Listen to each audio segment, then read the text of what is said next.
எல்லாருக்கும் வணக்கம். விஷ்ணு தர்மத்தை காப்பாற்றுறதுக்காக பல அவதாரங்கள் எடுத்தார். அதில் அவர் எடுத்த முதல் மனித அவதாரமான வாமன அவதாரம், அதை பற்றி தான் இன்னைக்கு நம்ம பார்க்க போகிறோம். பார்க்கடலில் தேவர்களும் அசுரர்களும் கடைஞ்சி அமிர்தம் எடுத்த கதை நம்ம எல்லாருக்குமே தெரியும். அமிர்தம் சாப்பிட்ட தேவர்கள் அசுரர்கள் விடவும் ரொம்ப சக்தி வாய்ந்தவங்களாக இருந்தாங்க.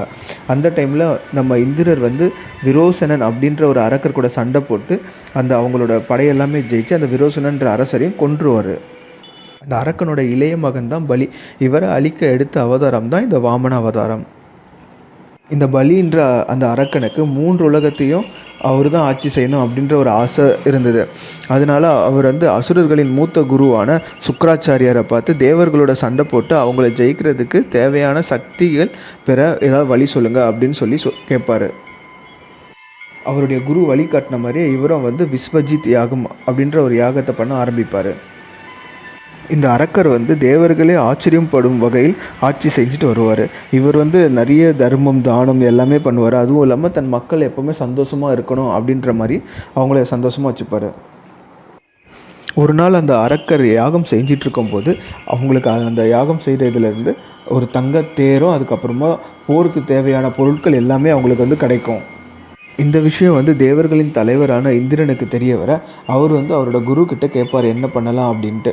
அவருடைய குரு இப்போது நம்மளால் சண்டை போட்டு அசுரர்களை வெல்ல முடியாது, அதனால் நீங்கள் எல்லாருமே ஒரு தேவலோகத்தை விட்டு போய் ஒரு இடத்துல மறைஞ்சிருங்க அப்படின்னு சொல்லுவார். அப்போ அந்த அரக்கனை யாராலையும் தோக்கடிக்க முடியாதா அப்படின்ட்டு இந்திரன் குருக்கிட்ட கேட்பார். அப்போது அவர் அந்த அரக்கன் எப்போ அவனோட அதாவது அந்த சுக்கராச்சாரியோட பேச்சை மீறி செயல்படுறாரோ அப்போ தான் அவருக்கு அழிவு ஸ்டார்ட் ஆகும் அப்படின்னு சொல்லுவாப்புல.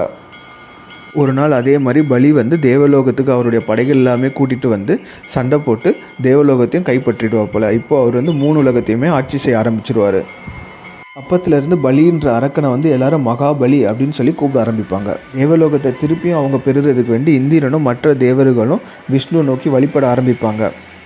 இந்திரனின் தாயான அதிதி தன் மகன் கஷ்டப்படுறதை பார்த்து அவங்களும் விஷ்ணு நோக்கி வழிபட ஆரம்பிப்பாங்க. ஒரு நாள் அதிதி முன்னாடி விஷ்ணு தோன்றி உங்களுக்கு நான் குழந்தையாக பிறந்து இந்த பிரச்சனையை எல்லாமே சரி செய்வேன் அப்படின்னு சொல்லுவார். விஷ்ணு சொன்ன மாதிரியே அதிதி அவங்களுக்கு அவர் குழந்தையாக பிறப்பார். அவர் ரொம்ப உருவத்தில் ரொம்ப சின்னதாக இருப்பார். அதனால் அவங்க அவருக்கு வாமனன் அப்படின்ட்டு பேர் வைப்பாங்க. மகாபலி தான் செஞ்சிட்டு இருந்த யாகத்தையும் அதுக்கப்புறமா தானம் தர்மம் எல்லாத்தையும் தொடர்ந்து செஞ்சுட்டு தான் இருப்பார். ஒரு நாள் அவர் யாகம் செஞ்சுட்டு இருக்கும்போது அந்த சைடு நம்ம வாமனன் வருவார். வாமனன் வரதை பார்த்த மகாபலி அவரை வணங்கி உங்களுக்கு என்ன வேணும் கேளுங்க அப்படின்னு சொல்லுவார். என்ன கேட்டாலும் நான் தரேன்னு சொல்லி வாக்குறுதியும் கொடுத்துருவார். மகாபலியின் குருவான சுக்கராச்சாரியருக்கு வந்திருக்கிறது விஷ்ணு தான் அப்படின்றது தெரிய வந்துடும். அதனால் அவர் மகாபலிக்கிட்ட சொல்லுவார், இந்த மாதிரி அவர் கேட்குறத எதுவும் கொடுக்காத அப்படின்னு சொல்லுவார். ஆனால் மகாபலி நான் இந்த மாதிரி வாக்குறுதி கொடுத்துட்டேன், என்னால் வாக்குறுதியை மீற முடியாது அப்படின்னு சொல்லுவார். அதனால் சுக்கராச்சாரியர் மகாபலிக்கு உன்னுடைய அழிவு ஸ்டார்ட் ஆகிடுச்சு அப்படின்னு சொல்லி சாபம் விட்டுட்டு போயிடுவார். மகாபலி வாமனன் கிட்ட உங்களுக்கு வேண்டியதை கேளுங்க, நான் கண்டிப்பாக தரேன் அப்படின்னு சொல்லுவார். வாமனனும் எனக்கு 3 அடி இடம் மட்டும் கொடுத்தா போதும் அப்படின்னு சொல்லுவார். மகாபலி சரின்னு சொன்னதும் விஷ்ணு பெரிய உருவமாக மாற ஆரம்பிப்பார். அதை மகாபலி மற்ற கூட இருந்த எல்லாருமே ரொம்ப ஆச்சரியமாக வியந்து பார்ப்பாங்க. விஷ்ணு அவருடைய முதல் அடியை பூமியிலையும் 2வது அடியை வானத்துலேயும் வச்சுட்டு இப்போ பூலோகமும் தேவர்லோகமும் எனக்கு சொந்தம், 3வது அடியை வைக்க எனக்கு இடம் இல்லை, எங்கே வைக்கணும் அப்படின்னு மகாபலிக்கிட்ட கேட்பார்.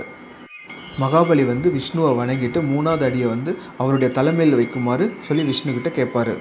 தன்னுடைய குருவின் பேச்சையும் மீறி மகாபலி அவர் கொடுத்த வாக்குறுதியை காப்பாற்றினதால் விஷ்ணு அவருக்கு எப்போவுமே பாதாள உலகத்துக்கு அவரை அரசராக ஆசீர்வாதம் பண்ணிவிட்டு அவரை அப்படியே பாதாள உலகத்துக்கு தள்ளிடுவார். தேவலோகத்தையும் தேவர்கள் கையில் ஒப்படைச்சிடுவார். இந்த மகாபலி நம்ம நரசிம்ம ஆதாரத்தில் பார்த்த பிரகலாதன் அப்படின்றவரோட பேரன் அப்படின்னு சொல்லப்படுது. கேரளாவில் இந்த இன்னும் ஓணம் ஃபெஸ்டிவல் அப்படின்னு சொல்லி இந்த அரக்கனை கொண்டனால கொண்டாடுறாங்க.